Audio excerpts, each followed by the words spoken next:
Ердөө ганц минут сонсоод үзээрэй. Энэ бичлэгийг үзэж байсан уу?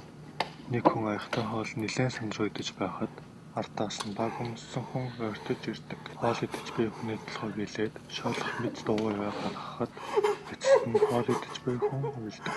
Хажууд нь бас багтаа хүн дахиад нэг байдаг. Эхний хэсэг ингэж дуустал харин хоёр дахь хэсэгт хоёр багтаа хүн хоол идэж буй хүнийг ажиглан зогсдог. Бичлэгийн төгсгөлд нэг багтаа хүн нь гүйж ирэн дугнахын урилах дуугараа дуусдаг. Энэ хүнд гэр бүлийнхнэр нь хийсэн хоол идүүлсэн гэх 100 яриа байдаг. 100 яриа үнэн гэж үү? Уг бичлэгийг Black Room Soup гэдэг бөгөөд уг багийг хийсэн хүн маш алдартай хүн гэв. Энэ багтаа хүний нэрийг Ray Ray гэдэг ба Ray Ray бүтээсэн хүний нэр Raymond Percy гэв. Raymond Percy нь аниматор мөн продюсер, кино найруулагч, дуу оруулагч гэх олон амжилттай хүн гэв. Тэр Simpson-ы олон ангийг найруулсан ба түүгээрч зогсохгүй үргэлжлэлийг Part 2-оос